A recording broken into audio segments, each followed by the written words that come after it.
تو یہ آپ کے جسم کو سونے کا سگنل دے دیتی ہے۔ جسم کو تیاری کے لیے یہ 1.5 سے 2 گھنٹے کا ٹائم دیتی ہے کہ اس وقت تک آپ کو لازمی سونا ہے۔ نوٹ کیجئے کہ نماز مغرب اور نماز عشاء میں بھی تقریباً اتنا ہی دورانیہ ہوتا ہے۔ اس کا فائدہ یہ ہوتا ہے کہ آپ کے جسم کے اندر بایولوجیکل واٹ کے تحت ایک ڈاکٹر جاگ جاتا ہے جو آپ کے پورے جسم کی مینٹیننس کرتا ہے۔ اگر کہیں زخم آ گیا ہے اور اس کو ریپیئر کرے گا، اگر جگر یا کسی اور اعضاء میں کچھ مشکل ہے تو اس میں کام کرے گا، بلکہ سونے کے بعد سب سے پہلے جگر پر ہی کام ہوتا ہے۔ اور جو جگر کے مریض ہیں ان کے لیے یہ رائے بھی ہے، جہاں وہ اپنا علاج کرا رہے ہیں وہ اپنی جگہ، لیکن اپنی نیند کے نظام کو بہتر کر کے اپنے جسم کے ڈاکٹر کو علاج کا موقع دیجیے اور پھر اس کے لیے ثمرات دیکھیں۔ رات 10 بجے سے 12 بجے تک جگر اور اس کے ارد گرد کے اعضاء کی یہ مینٹیننس ہوتی ہے، اور اس کے بعد درجہ بدرجہ پورے جسم کی مینٹیننس ہوتی ہے، اور یہ عمل روزانہ کی بنیاد پر ہوتا ہے۔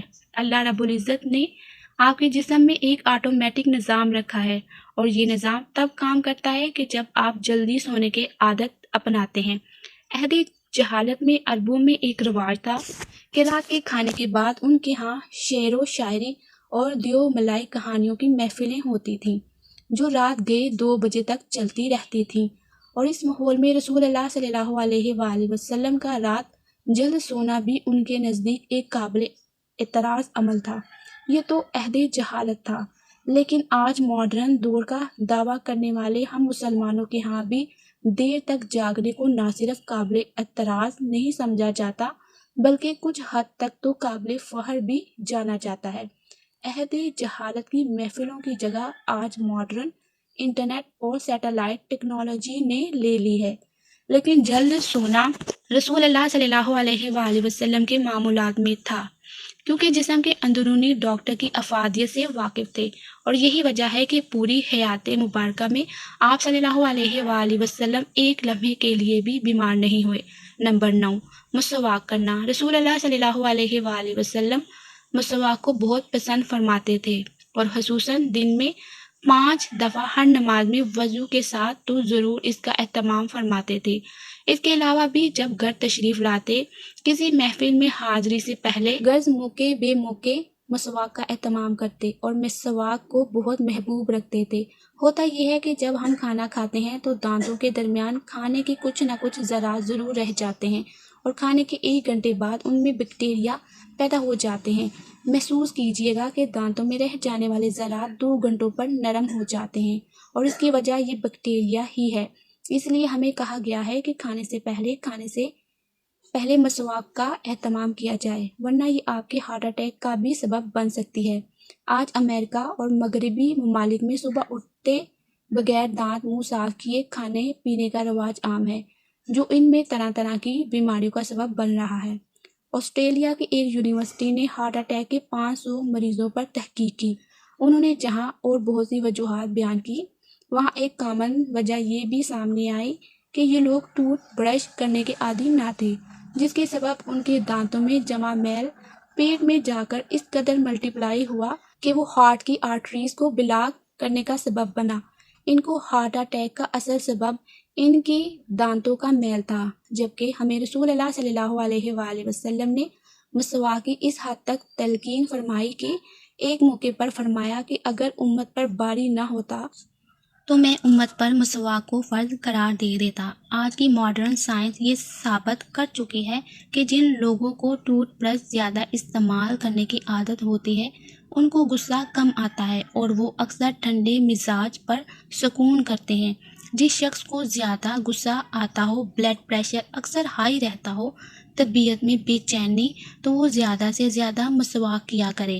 2-3 ماہ ہی میں وہ اس کے حیران کن معجزاتی اثرات پائے گا۔ نمبر 10، ہفتے میں 2 روزے۔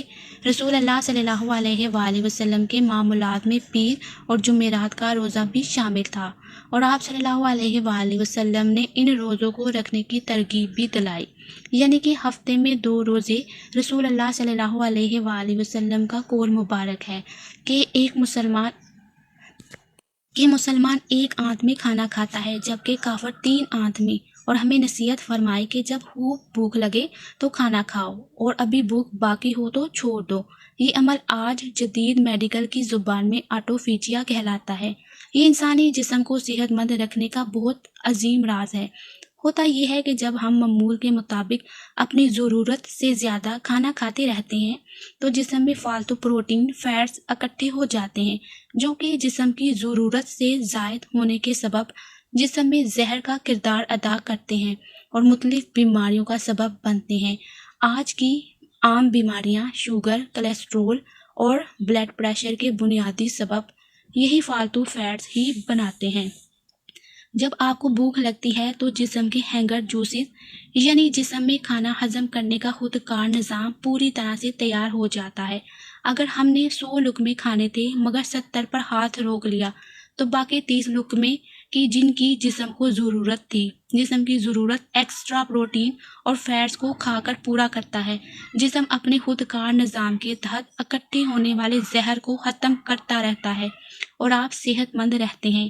اب جب 3 روز کچھ کوتاہی ہو گئی اور آپ نے پیر کو روزہ رکھ لیا تو دن بھر کے طویل روزے کے بعد آٹوفیجیا کے عمل کو ایکٹیو ہونے کا بھرپور موقع ملتا ہے اور 3 روز کی کوتاہی کو وہ ریپیئر کر دیتا ہے۔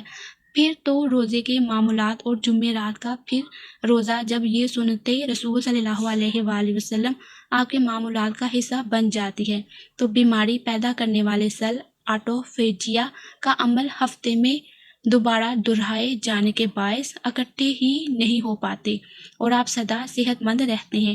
آج ہم سائنسی تحقیقات پر بہت یقین رکھتے ہیں کہ ہم اس انتظار میں ہیں کہ سائنس رسول اللہ صلی اللہ علیہ وآلہ وسلم کی سنت مبارکہ کو پروف کرے تو ہم اللہ کے رسول صلی اللہ علیہ وآلہ وسلم کی سنتوں پر عمل کرنا شروع کریں گے۔ حقیقت یہ ہے کہ سائنس رسول اللہ صلی اللہ علیہ وآلہ وسلم کی سنتوں سے بہت پیچھے ہے اور آپ صلی اللہ علیہ وآلہ وسلم کی ساری حیات طیبہ سنتے ہمارے لیے مشغل راہ ہے اور انہی میں ہمارے لیے دنیا و آخرت کی کامیابی اور راحتیں ہیں۔ ترجمہ: اے مسلمانوں، تمہارے لیے اللہ کے رسول صلی اللہ علیہ وآلہ وسلم کی زندگی میں ایک بہترین نمونہ ہے۔ اللہ پاک ہم سب کو صحت مند زندگی عطا فرمائے، آمین۔ محترم ناظرین، کمنٹس باکس میں اللہ تعالیٰ کے 99 ناموں میں سے ایک نام ضرور ٹائپ کیجیے گا۔ جزاک اللہ۔